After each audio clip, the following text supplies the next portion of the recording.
Bonsoir à tous, bienvenue sur ce live de Manageduc. Donc, est-ce que vous m'entendez? Est-ce qu'il y a du monde? Est-ce que vous pouvez mettre oui dans le chat ou un petit pouce pour me dire si vous entendez? On fait un petit test pour ceux qui sont présents.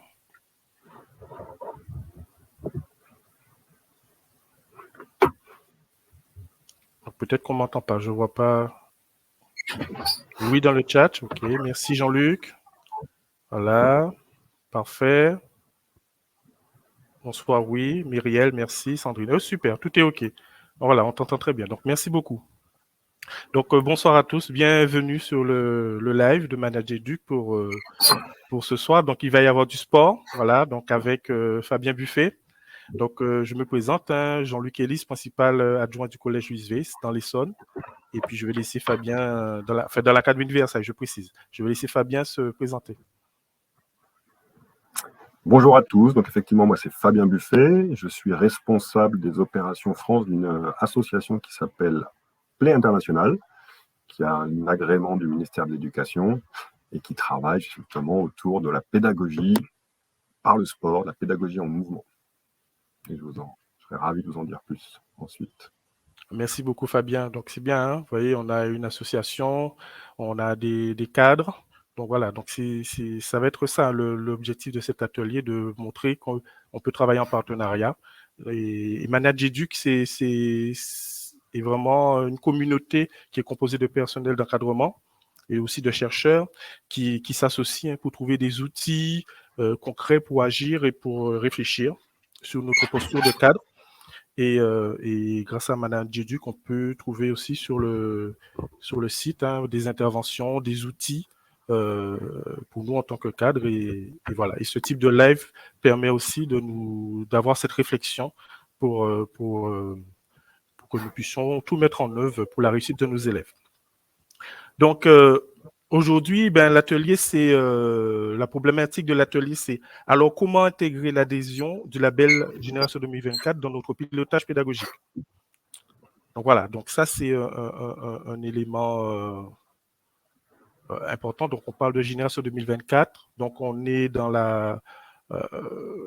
ça fait référence à un événement interplanétaire, hein, n'est-ce pas Fabien, qui est les Jeux Olympiques de Paris 2024. Voilà, qui est tant attendu par tout le monde, hein, quels que soient toute la France et aussi les partenaires et tout le monde. Donc, au sein de nos établissements, on a le label Génération 2024. Quel est l'intérêt de se labelliser? Est-ce que nous sommes convaincus de ce label? Voilà. Donc, ça, c'est des questions. On va essayer de répondre à nos niveaux. Et puis, comment enclencher cette dynamique? On verra le lien qui sera fait avec Fabien. Alors, pour la petite histoire, c'est vrai que je suis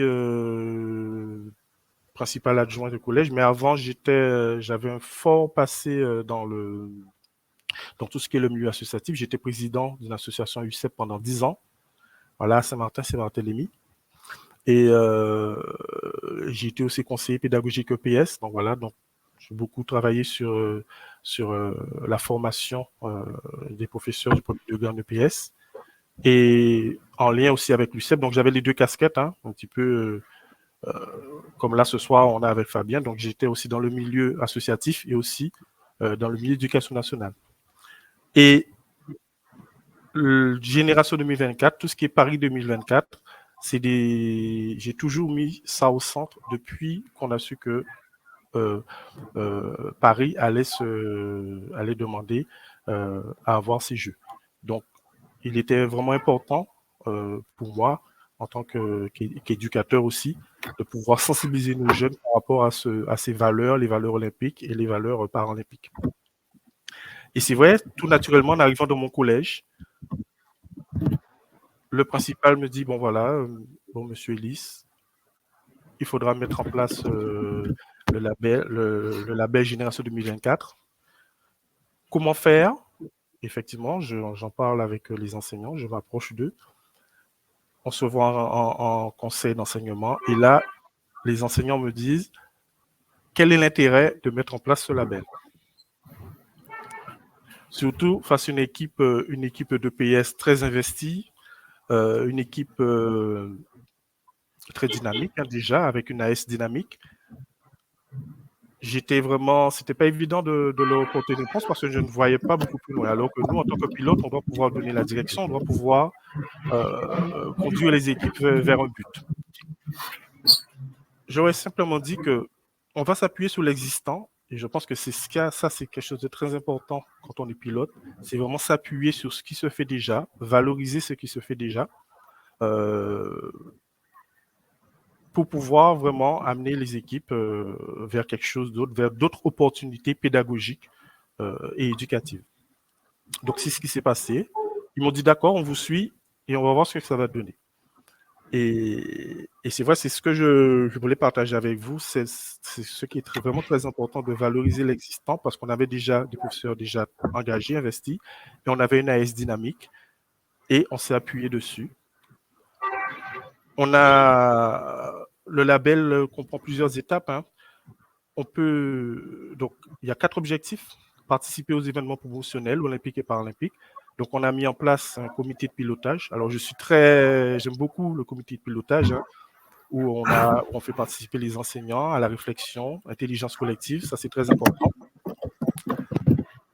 Et dans le comité de pilotage, il y a quelque chose que j'aime beaucoup. Donc, ça, c'est pouvoir impliquer les élèves. Donc, les élèves aussi sont dans le comité de pilotage, participent, font des propositions. On a aussi ce qu'on appelle des accompagnements avec des sportifs de haut niveau. Donc, il a fallu créer des partenariats. Donc, ça fait partie de nos missions en tant que personnel de direction. Donc, créer des partenariats avec l'extérieur, ouvrir l'établissement vers l'extérieur. Donc, avec le conseil départemental du 91 de l'Essonne, on a créé ce partenariat et on a eu plusieurs sportifs de haut niveau qui sont venus. Ouvrir les équipements pour les autres établissements. Donc, avec les professeurs de PS, on a travaillé avec la liaison en interdegré, la liaison école-collège, où les élèves de CM2 sont venus pratiquer sous nos installations. Et il y a eu aussi des partenariats avec des clubs sportifs du territoire, des associations comme Play International France. Et ça, c'est vraiment très important, créer ce lien avec des associations comme Play International France, et il y en a d'autres, parce que la continuité éducative est très importante. Donc, continuité éducative, cohérence dans ce qu'on fait et complémentarité, parce qu'on est complémentaire avec les éducateurs qui sont dans ces associations. Donc, Fabien, qu'est-ce que tu en penses de cette complémentarité, cette continuité éducative avec les associations comme la tienne? Écoute, Jean-Luc, nous, en un mot, depuis maintenant une dizaine d'années, mais je vais y revenir, on travaille en proximité, alors plus avec les écoles primaires et avec les collèges un petit peu, mais essentiellement avec les écoles primaires. Et effectivement, il y a un enrichissement réciproque. On a beaucoup travaillé avec les académies pour créer nos contenus, valider nos méthodes et nos outils. Et effectivement, les échanges avec les professeurs, à la fois leur permettre à eux d'ouvrir des horizons de travail pédagogique, et à nous de continuer toujours à alimenter notre réflexion sur l'innovation pédagogique par le sport et d'affiner à chaque fois nos outils, nos contenus. Voilà, Jean-Luc, pour ce premier échange. Okay. Et quel type de contenu vous développez? Est-ce que tu peux nous en dire plus? Oui. Alors, je vais effectivement prendre la parole un petit peu pour vous expliquer d'où on vient très rapidement et ce que l'on fait concrètement. Donc, Play International, c'est une association qui a été créée en 99 par des sportifs.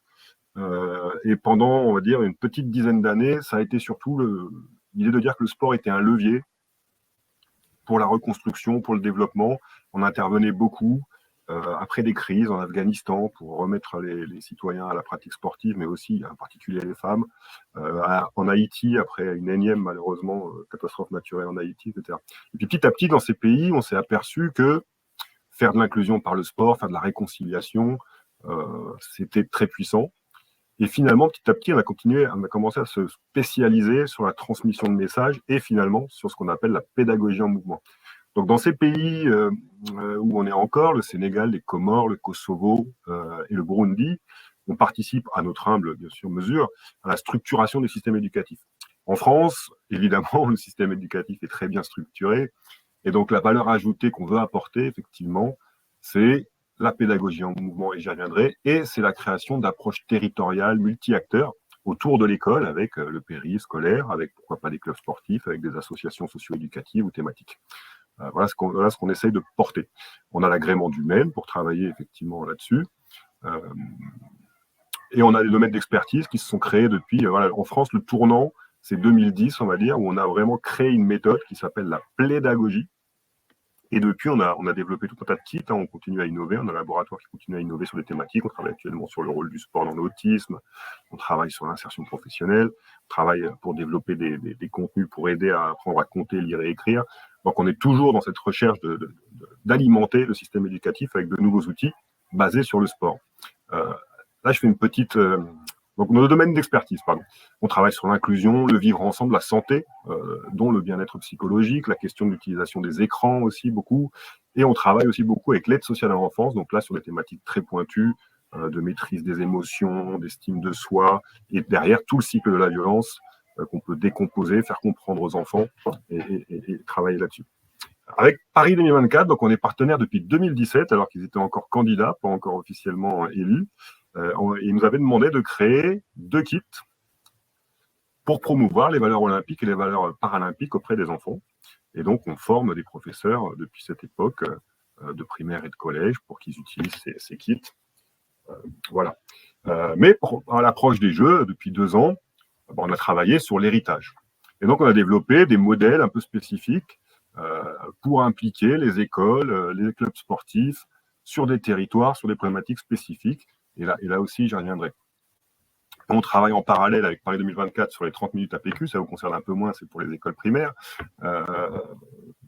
Voilà. Et avant d'aller un peu plus loin, et d'expliquer notamment le cœur de notre méthode, je vous partage les débats qu'il y a dans le monde de la recherche, mais pas que, dans le monde du socio-sport aussi, sur le sport. À quoi donc? Est-ce qu'il y a des valeurs intrinsèques du sport?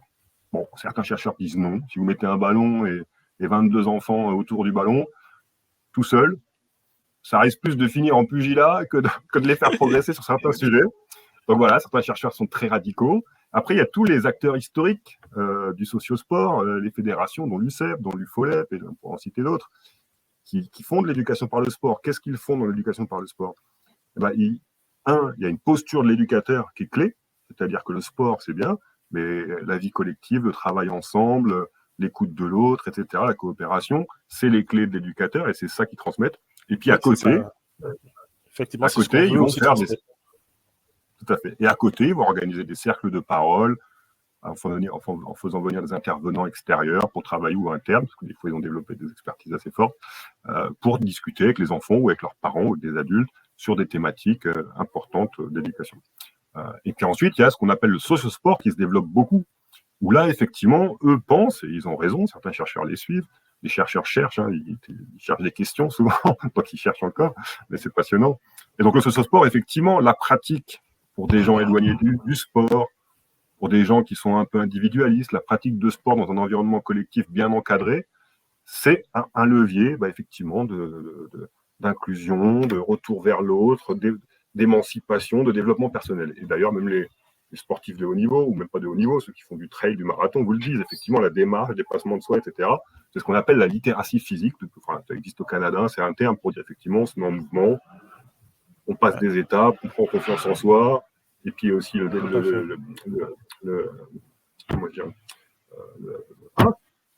la dépense d'énergie fait qu'après, on est beaucoup mieux et on apprend mieux. Et ça, c'est intéressant, ce que tu dis, Fabien. Et ce bien-être qui est développé à travers la pratique sportive, c'est ce que nous aussi, on recherche dans nos établissements. Voilà, développer le bien-être, l'épanouissement de l'élève. Voilà, tu en parlais tout à l'heure. Et surtout les compétences psychosociales. Hein, voilà, l'autonomie, l'estime de soi. Voilà, il y a beaucoup d'éléments autour de ça. Et c'est ce que, chers collègues cadres et futurs cadres, hein, je pense qu'il y a qui veulent aussi... on a aussi des gens qui préparent aussi le concours. Il faut vraiment comprendre que c'est vraiment très important. C'est un des leviers, bon, ce n'est pas le seul, pour pouvoir mettre en place le bien-être.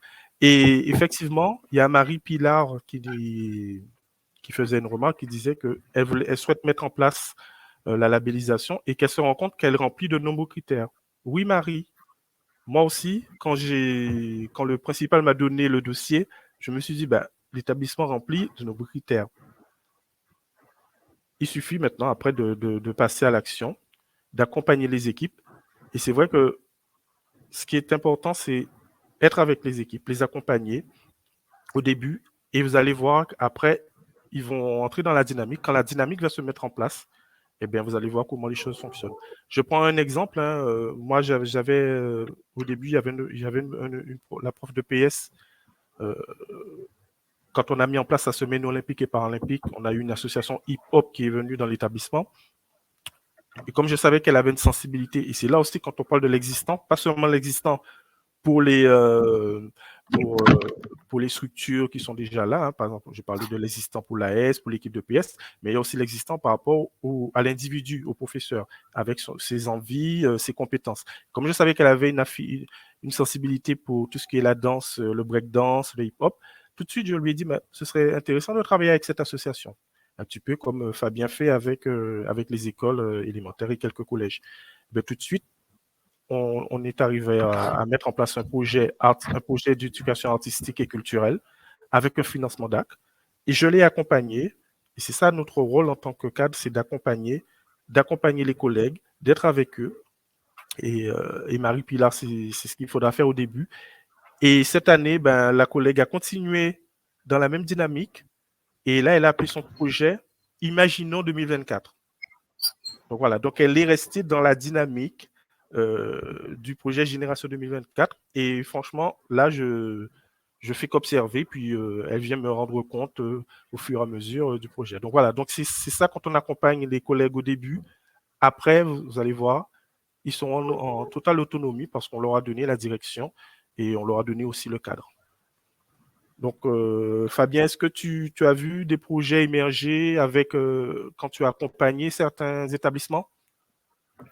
Alors, ouais, je vais y venir. Je vais juste rajouter une dimension Oui, potentielle du sport.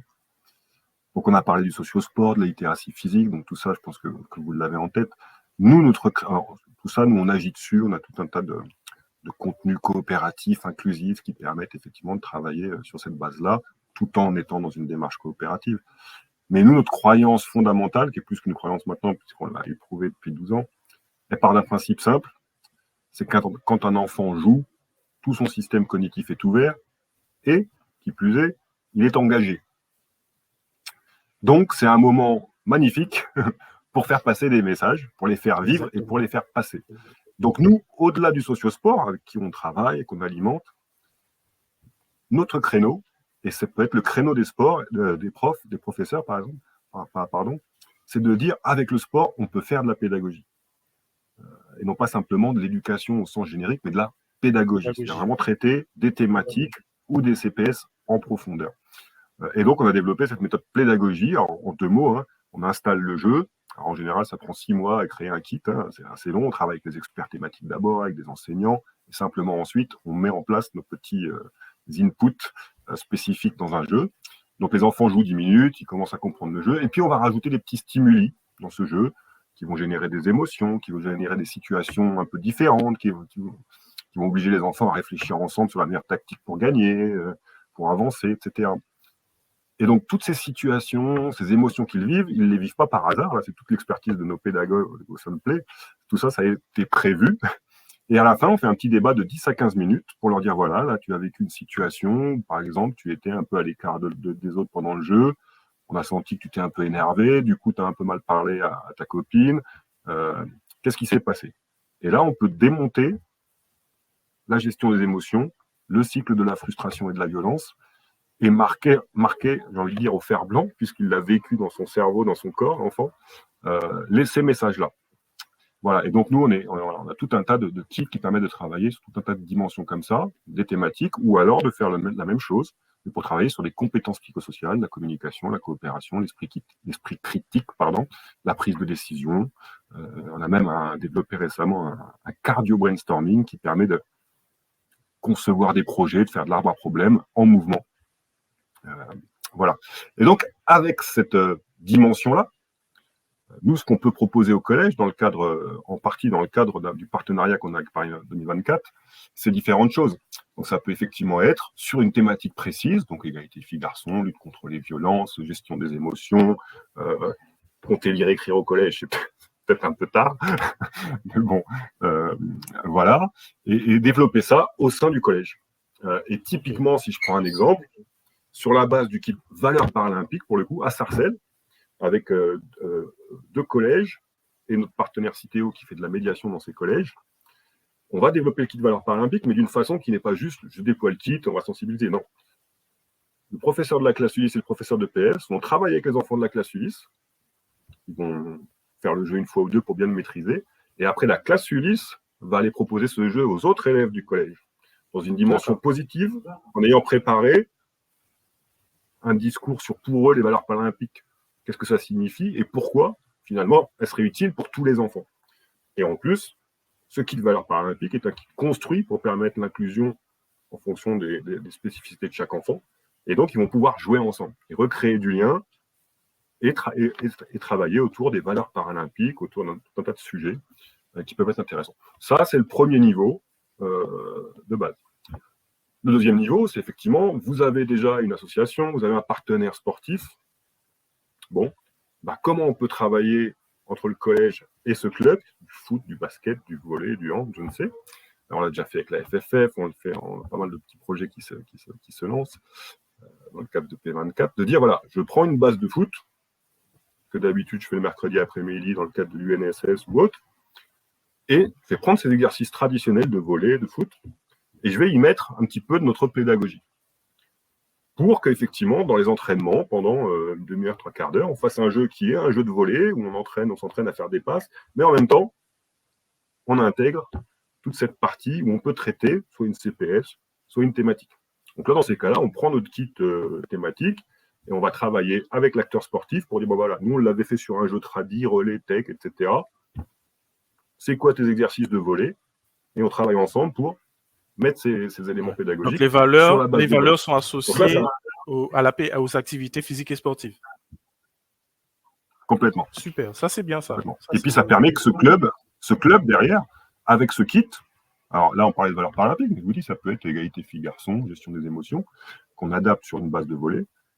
Ce club-là, il peut aller à la rencontre des jeunes dans les quartiers ou dans ses entraînements et redéployer le kit en dehors du collège. Et là, vous avez quand même, on commence à avoir une approche territoriale, un partenariat qui se construit avec un club sportif, et quelque part, vous transmettez, vous, à ce club sportif, des moyens de faire de la pédagogie pendant qu'ils entraînent les gamins, et inversement, vous pouvez utiliser ce volet pédagogique dans les cours de PS, pourquoi pas un enseignant, si c'est une thématique vraiment précise qu'un enseignant veut prendre, et les gamins derrière, ils peuvent après retravailler le sujet en classe, faire des projets pédagogiques sur la thématique, etc. Ça, c'est très intéressant. Voilà, ce qu'on propose, c'est vraiment un outil qui permet d'enclencher au sein de vos collèges des projets pédagogiques, de travailler sur des thématiques en particulier. Alors, je ne voulais pas le dire, mais effectivement, souvent dans les collèges, problématiques de violence entre quartiers, etc., ça peut être un enjeu, ça peut être une problématique qu'on peut traiter comme cela. Et on est en train, comme je disais, avec le conseil départemental du 77 et Citeo, plus du côté du 95, de préparer, et avec le C77, c'est acté, la formation de ces médiateurs, parce que le 77 va mettre des médiateurs dans beaucoup de collèges, il commence avec 12 collèges pilotes, pour essayer de faire ça. Donc on va former ces médiateurs, on va avoir des réunions avec les responsables des collèges pour définir la thématique sur laquelle on veut travailler, comment on intègre ça dans le projet du collège. Voilà, typiquement un exemple de ce qu'on peut faire avec le sport pour faire de la pédagogie, pas simplement pour faire du sport. Même si faire du sport en soi, c'est déjà très bien. Très bien, c'est très bien, très belle expérience, très bien. Mais ça rentre vraiment dans la priorité de l'école, dans la priorité qu'on doit développer, nous, en tant que chef d'établissement, parce que, outre la transmission des connaissances, l'objectif, c'est de transmettre aussi des valeurs aux élèves, c'est de former ces futurs citoyens de demain. Et utiliser le sport, comme tu viens d'expliquer, Fabien, comme levier, et notamment avec ce kit, on a déjà des gens très intéressés. On a Marie Pila qui demande où peut-on facilement s'approprier le kit. Donc, ça veut dire que tu as... Voilà, certains montrent de l'intérêt pour le kit que tu viens de dénoncer. Donc, Fabien va répondre tout à l'heure. Et donc, voilà, donc c'est c'est ce qu'on souhaiterait montrer à travers cet atelier de Manageduc, pour montrer qu'il y a un levier entre le développement de la pratique physique et sportive. Il y a un lien, surtout si on utilise des associations comme Fabien, et ce sera beaucoup plus simple si on est un établissement labellisé. Donc, Hermanel, je t'ai mis tu tapes dans Google, enfin, tu tapes dans le moteur de recherche que tu veux, génération.paris2024.org, et normalement, tout en bas, tu auras les liens pour pouvoir déposer un dossier de labellisation. Donc, tu suis, voilà. De toute façon, je vous laisserai mes coordonnées si vous avez besoin d'être accompagné, si vous avez besoin encore d'autres questions après ce webinaire pour vous accompagner. Parce qu'en plus d'être personnel de direction, je suis aussi ambassadeur de la semaine olympique et paralympique. Donc, Marie-Pilar, tu posais la question, comment on peut solliciter d'autres personnels que les profs de sport. Effectivement, Marie, tu as raison. C'est vrai que les profs de PS, c'est un peu la pierre angulaire du projet, mais il ne faut pas se baser que sur l'équipe de PS. Il faut aussi amener les profs de PS à pouvoir, bon, maintenant on ne parle plus de pays, mais on en fait quand même, hein. Dans mon établissement on en fait, mais les profs n'appellent pas le pays, mais on a ce croisement entre les disciplines, ce travail interdisciplinaire, le PS avec les sciences, le PS avec le français. Par exemple, lors de la semaine olympique et paralympique en 2021, au sein de mon collège, lors du comité de pilotage où j'avais convié pas seulement les professeurs de PS, mais d'autres professeurs des autres disciplines, un coordonnateur de chaque discipline, pour réfléchir qu'est-ce qu'on pourrait mettre en place pour transmettre ces valeurs aux élèves. Et donc, justement, donc, il a été, les élèves ont proposé de faire des anneaux olympiques dans la cour. Ensuite, toujours dans l'intelligence collective, ben, certains professeurs avec les élèves ont dit, ben, pourquoi pas faire travailler une valeur en français avec chaque classe qui participera à la construction de cet anneau. Et puis, comme il y avait 5 anneaux, donc ils ont cherché 5 valeurs olympiques et paralympiques. Donc voilà, donc ça, c'était vraiment quelque chose d'intéressant. La classe Ulysse, enfin, le dispositif Ulysse, les élèves, c'est pas vraiment une classe, mais c'est un dispositif, ils étaient inclus avec nous, donc on a fait entrer l'inclusion. Donc voilà, donc on était vraiment, donc voilà, par exemple, les professeurs de français peuvent faire un travail sur les valeurs, les professeurs en EMC, les professeurs aussi peuvent travailler les valeurs. Donc voilà, on peut travailler aussi les pays en géographie. Donc il y a vraiment, comme expliquait Fabien, hein, on peut associer la pratique sportive aux valeurs et aussi à la pédagogie. Et lors du confinement, c'est quelquefois quand on rencontre des difficultés, quand on a des problématiques, c'est là où se créent des opportunités. Moi, je dis toujours ça à mes professeurs. Donc, l'opportunité se crée avec la difficulté. Lors du confinement en 2020, enfin le confinement, on avait un problème avec le Covid. C'est pas le confinement, il y avait le Covid. On pouvait plus aller dans les gymnases et les professeurs de PS étaient obligés de faire de la marche, des randonnées. Il n'y avait que des randonnées en EPS parce que c'était pas possible de faire de la pratique en gymnase avec le masque et tout. Donc, il y avait tout un protocole. J'ai dit au professeur de PS, bon, pourquoi pas, et on avait les Jeux Olympiques de Tokyo en 2021. J'ai dit, mais, et les profs me disent, mais monsieur Ellis, on en a assez de faire de la randonnée, les élèves sont démotivés, ils veulent pas y aller, et en plus dans le froid. Je dis, bon, écoutez, il faut donner du sens, donnons du sens à ce qu'on fait.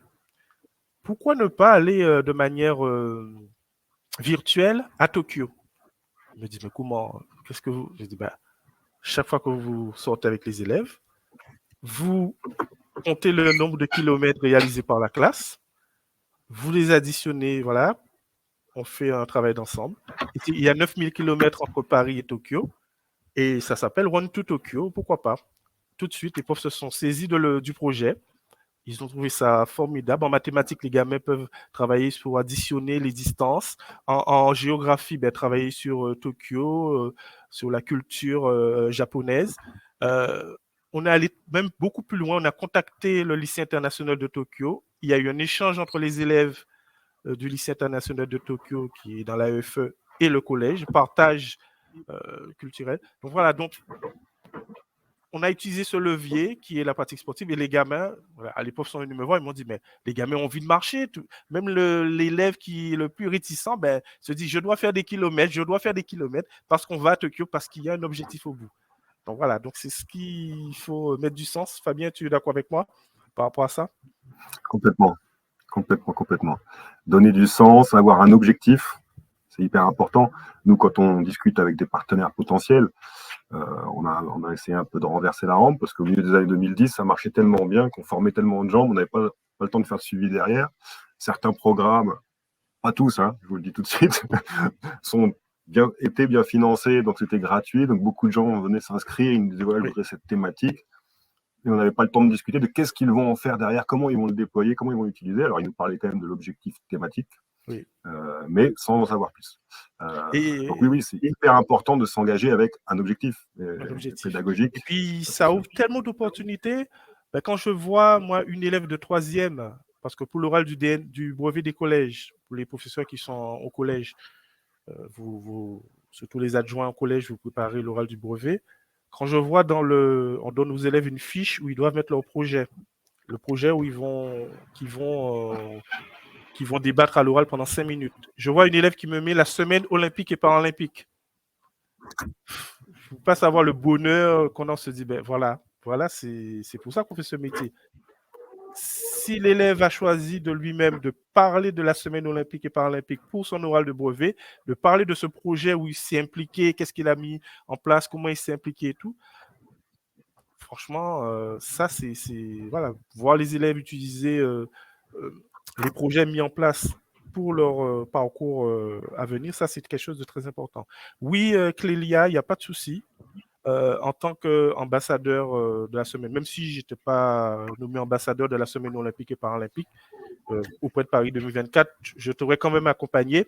Alors, il faut savoir, alors ça, je vous donne l'info en exclusivité, vous êtes sur Manageduc. Voilà, vous n'avez pas l'info nulle part ailleurs. Je vous donne une info qui sort de Paris 2024. J'étais en séminaire. J'étais en séminaire le week-end dernier. Il y avait un séminaire pour les ambassadeurs. On a des ambassadeurs sur toute la France. Donc, on est 50 ambassadeurs. Dans toutes les régions de France, il y a au moins 1, 2 ou 3 ambassadeurs. D'accord?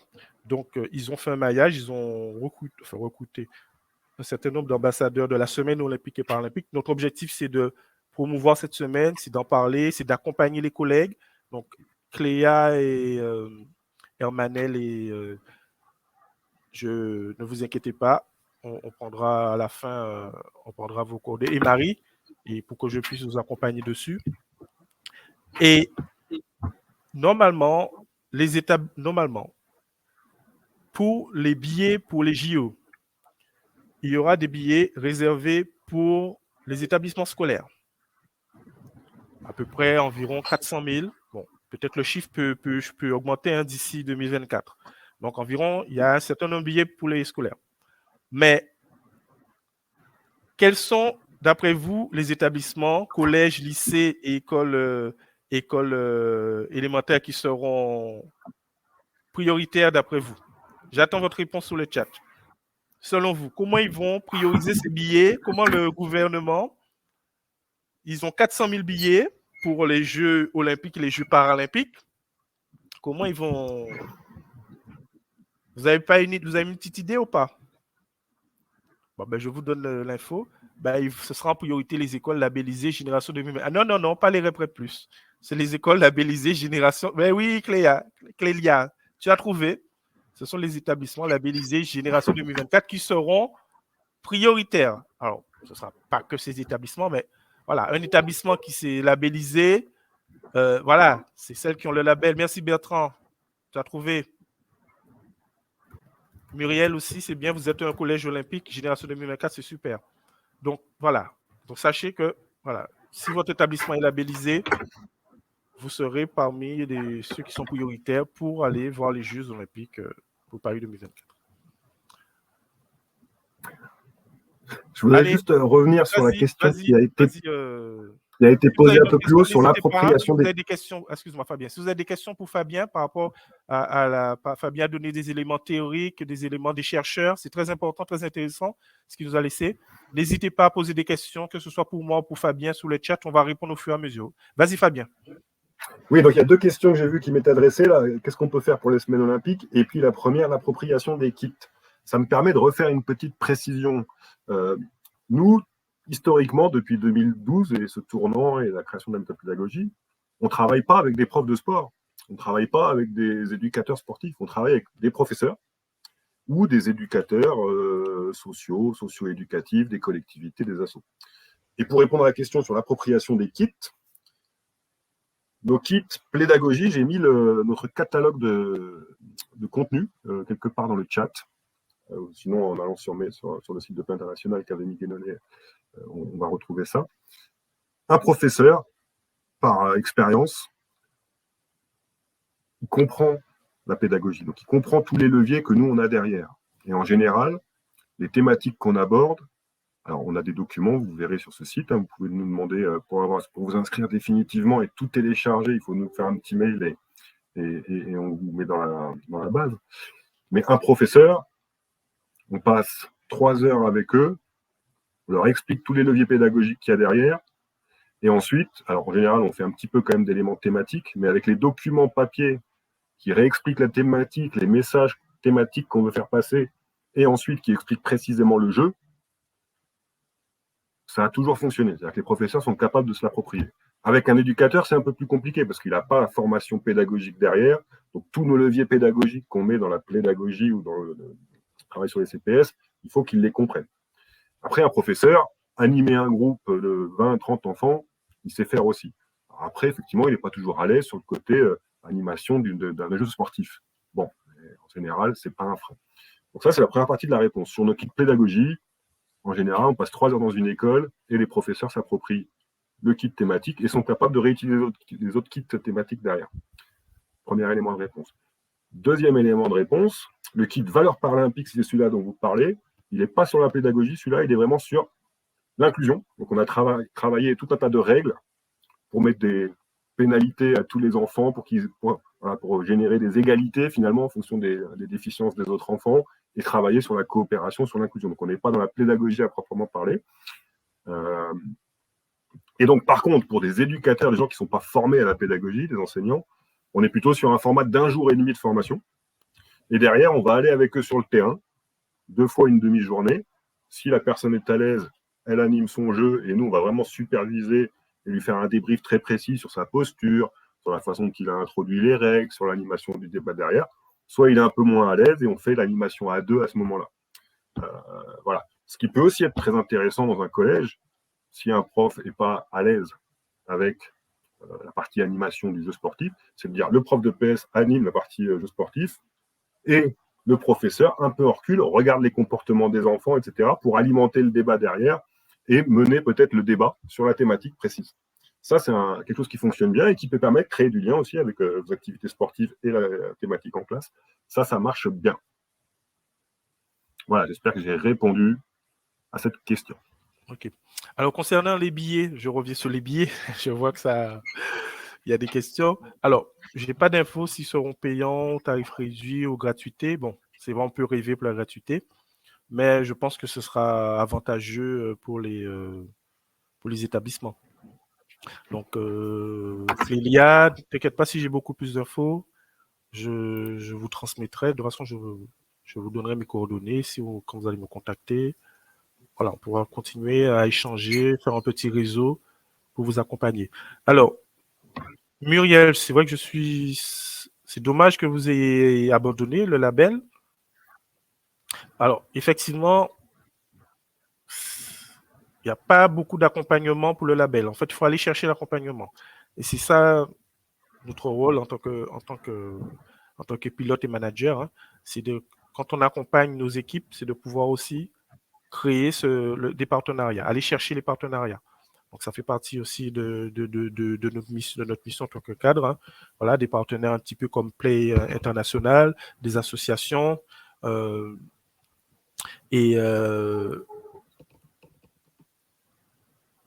Par exemple, on a l'UNSS. L'UNSS, si vous êtes, ça dépend dans quel département vous êtes, vous pouvez contacter l'UNSS départemental.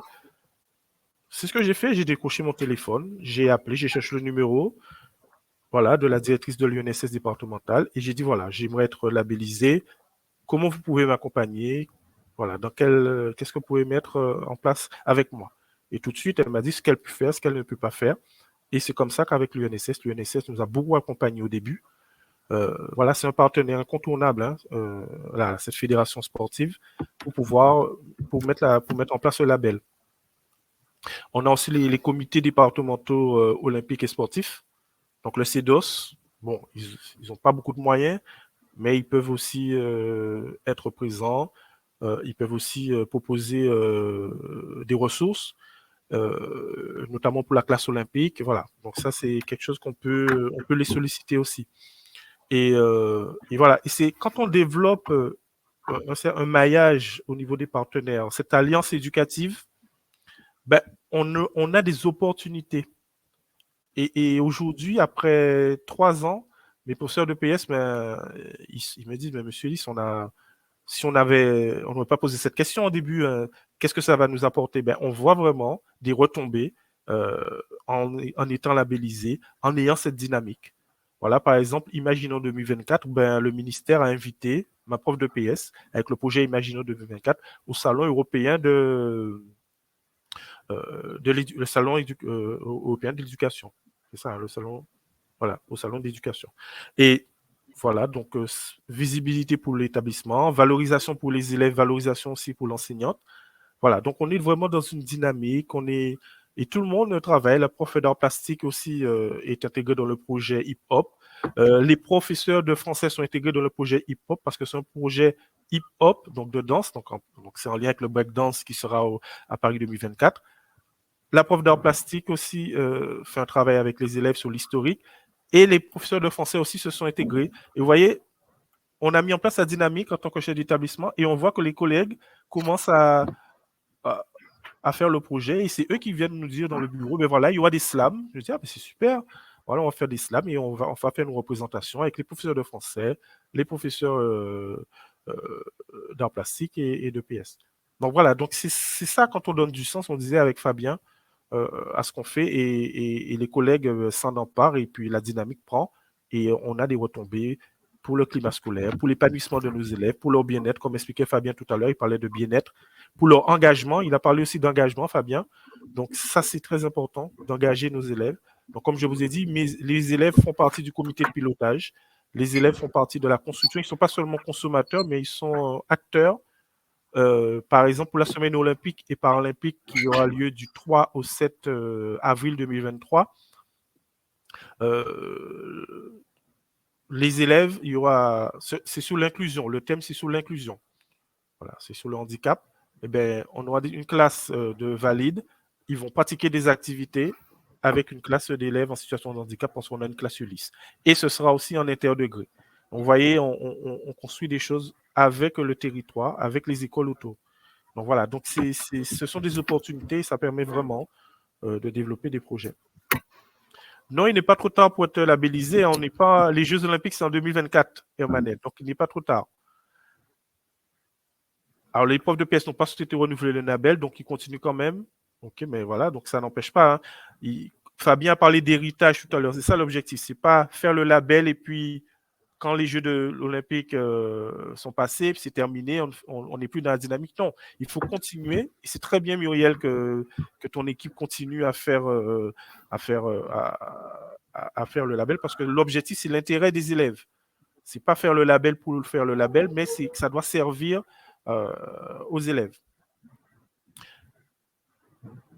On est un collège olympique et bon suivi par le CEDOS. Voilà, au moins il y a un partenaire qui suit, donc le CEDOS. Alors, combien de PLE sont labellisés? Alors, je n'ai pas en tête le nombre, je pourrais donner ça tout à l'heure, mais il faut savoir que c'est dans l'académie l'académie de Versailles, où on a le plus d'établissements labellisés. Marie, je pourrais te donner cet élément tout à l'heure, je fais une petite recherche. Fabien, tu voulais rajouter quelque chose, je pense, je croyais. Il me semble que tu... Oui, il y a eu une question justement sur les semaines olympiques et paralympiques, et justement celle de cette année qui est basée sur l'inclusion.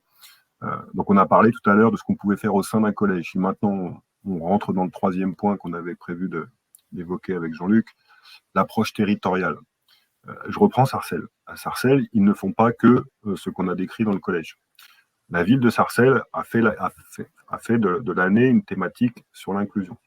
Donc, il y a ce premier point où le collège va travailler en interne avec le dispositif Ulysse pour sensibiliser, pour faire de l'inclusion au sein du collège. Mais ensuite, avec des associations et des éducateurs de la ville, ces kits vont aussi être déployés dans les activités périscolaires. Et pendant la semaine olympique et paralympique, l'idée, c'est effectivement que les enfants du collège, et en particulier ceux de la classe Ulysse, aient préparé des éléments. Donc, on va déployer ces kits de valeurs paralympiques en faisant venir un centre d'accueil de jour aussi d'enfants en situation de handicap, avec les enfants qui seront invités à la semaine paralympique. Et derrière, il y aura un petit débat où les enfants de la classe Ulysse pourront animer les choses. Et le 10 juin, qui est la nuit du handicap, la ville de Sarcelles projette un film sur, je ne sais plus quel est le titre, mais c'est un film dans la tête paralympique, je crois. Et ensuite, il y aura à nouveau des échanges entre des classes qu'on réfléchit un petit peu avant la question, et, etc., etc. Et il y aura un athlète paralympique qui pourra répondre aux questions, intervenir dans cet échange. Ça, c'est un exemple d'approche territoriale que dans le cadre de la semaine paralympique. Si on élargit un petit peu, nous, on travaille depuis longtemps avec Romainville sur des problématiques de santé. Au début, on a travaillé effectivement dans une école primaire sur la question du bien bouger, et ensuite on est parti sur la gestion des émotions, l'estime de soi. Là, c'était un exemple, au début, c'était juste une école primaire pour le coup, et l'ETAPS de la ville, l'éducateur sportif de la ville, qui animait avec la prof tous ces kits sur les semestres, les programmes semestriels, et la professeure reprenait les contenus en classe pour travailler là-dessus. Et ensuite, on a passé un cap avec le centre médical de santé et la mairie, en se disant, voilà, on va lancer un grand programme autour du sport-santé, l'éducation autour du sport, du bien-être, etc. Et donc là, c'est agrégé autour de ce premier pilote, des associations sportives, le club de hand, le club d'athlètes, mais aussi les éducateurs de la ville, et on est en train effectivement de pousser un petit peu nos contenus dans tous ces schémas-là. En même temps, les clubs sportifs vont faciliter la pratique sportive pour les enfants qui ne sont pas trop dans l'esprit compétitif, etc., pour favoriser leur mise en mouvement, j'ai envie de dire, sur des ambiances sportives peut-être un peu plus faciles pour eux pour y rentrer. Et on est parti sur un programme de 2 ans là-dessus, sur vraiment une problématique santé psychologique, et puis aussi, bien sûr, le bien bouger, parce que, vous le savez comme moi, malheureusement, les enfants sont de moins en moins mobiles, et c'est aussi un des gros enjeux de la pratique du sport en tant que tel. Voilà. Il y a aussi un autre exemple qu'on est en train de monter. Je crois que je l'ai dit en introduction. Avec Paris 2024, on leur a proposé un format qui s'appelle Graines de champion, championne, citoyen, citoyenne. L'idée, c'est de dire, je vais faire travailler un club, une asso thématique et une école, un collège. Et l'idée, c'est quoi? Je l'ai évoqué tout à l'heure, c'est de dire, on prend une thématique. Alors, je vais prendre l'exemple en travail. Et c'est en train de se lancer avec un centre d'accueil de jour de l'enfance du 20e arrondissement de Paris, les 6 écoles dans lesquelles sont scolarisés les enfants qui sont bénéficiaires de cette aide sociale à l'enfance, et un club de foot en l'occurrence. Et on va répondre à une problématique précise. Donc on va prendre des séances de gestion des émotions, on va prendre des séances de lutte contre les violences, de gestion pacifique des conflits, et on va apporter une réponse spécifique sur une base foot. Et donc le club en question développe son pouvoir pédagogique.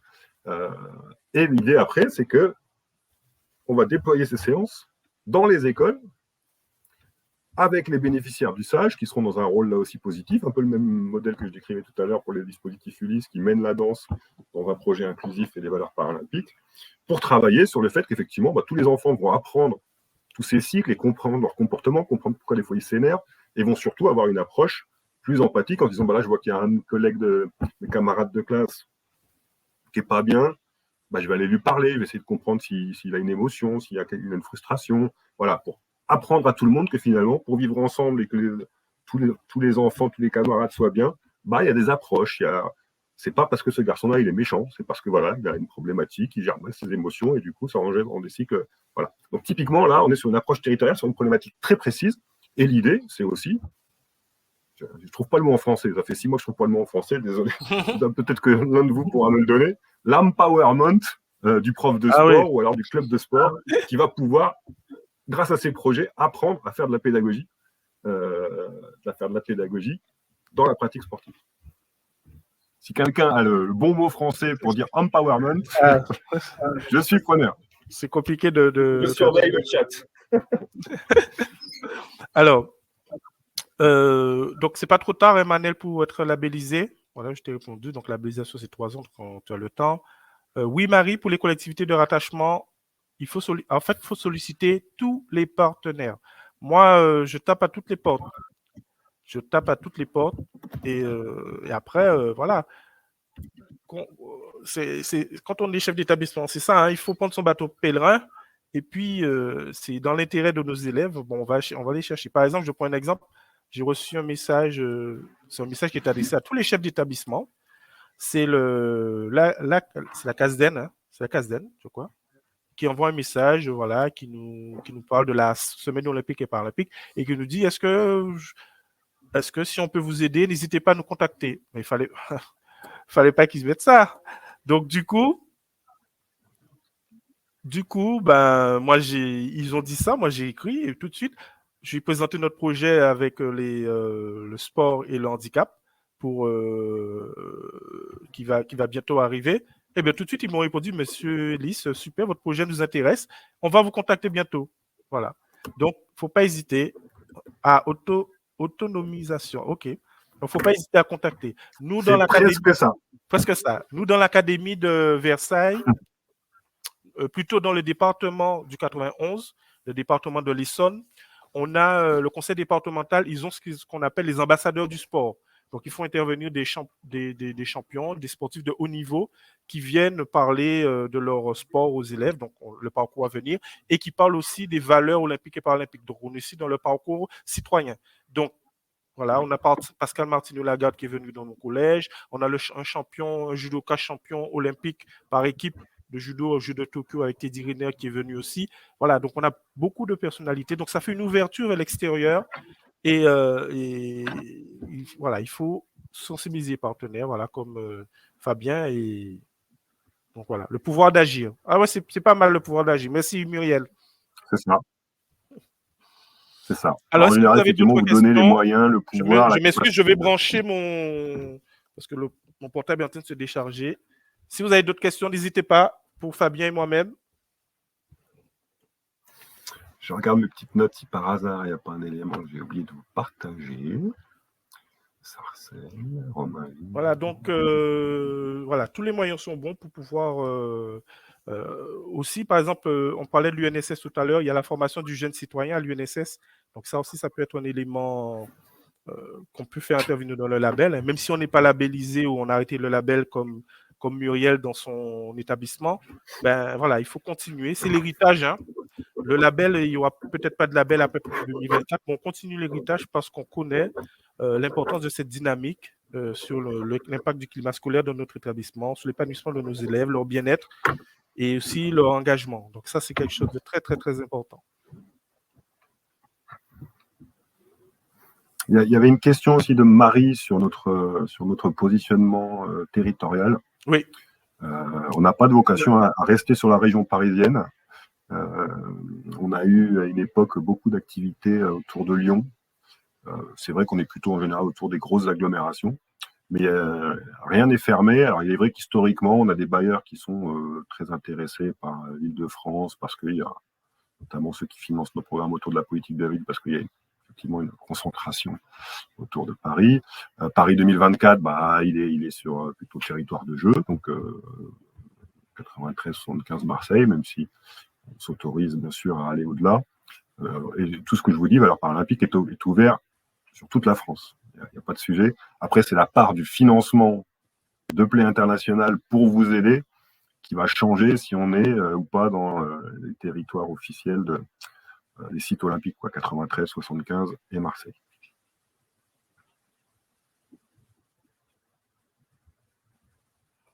Voilà, donc j'ai mis mon numéro et j'ai mis mon mail. Donc n'hésitez pas à me contacter. puis même pour la ruralité, hein, je peux donner des conseils, des idées, parce que mon établissement n'est pas un établissement vraiment centre-ville, hein, donc on est vraiment semi-rural. Et voilà, on essaie de trouver quand même des solutions pour... voilà. Et puis aussi, rapprochez-vous aussi Oui, de... nous aussi, je parle. Oui, on parlait de partenariat. On a aussi la mairie, votre mairie, rapprochez-vous. Si c'est terre de jeu, parce qu'on a aussi des territoires qui sont terre de jeu. Moi, par exemple, la mairie de Nozay sont terre de jeu. Ben, tout de suite, on va faire un travail avec eux pour la journée olympique du 23 juin 2023. Donc, comme ils sont terre de jeu et nous, on est labellisé Génération 2024, ben, tout de suite, voilà, on rentre en synergie, on met en place cette alliance éducative et pour cette continuité éducative pour nos élèves, parce que c'est très important. C'est très important parce que le regard de l'élève change quand il nous voit. Moi, il m'arrive des fois d'aller sur les plateaux UNSS, je vois les élèves. Ils se disent, mais qu'est-ce qu'il fait là, le principal adjoint il vient sur un terrain. Ben oui, le principal adjoint, il vient sur un terrain de basket, il vient sur un terrain de badminton pour voir ses élèves. Et puis, on voit que le regard change, et je pense que pour les professeurs, ça doit être la même chose. Et le regard change quand l'élève nous voit, ben, c'est cette continuité éducative. L'élève voit on le voit au collège et aussi à l'extérieur, au lycée et à l'extérieur. Et ça joue vraiment dans les apprentissages et dans la réussite de l'élève. Alors, il nous reste très peu de temps. Il nous reste moins d'une minute. Donc, déjà, je vous remercie vraiment de votre présence. Merci Muriel, merci Marie, hein, merci. Il y a Myriel hein, qui nous a aidés, Stéphane, voilà. Tous ceux qui ont participé et puis ceux qui n'ont pas participé, il y en a qui nous ont écoutés. Et puis, merci Fabien. Tous ces apports en relation avec les chercheurs, ça c'est très important. Hein. Sur Manage Educ, on travaille beaucoup avec les chercheurs par rapport à notre posture en tant que cadre. Donc c'est très important. Tu nous as donné des éléments théoriques et aussi des éléments de la recherche par rapport à la place du sport dans notre... Voilà. Donc merci à tous et je vous remercie. Merci Jean-Luc. Merci d'être venu. Merci à tous. Merci à tous. Merci pour votre écoute. Bonne soirée. Bonne soirée.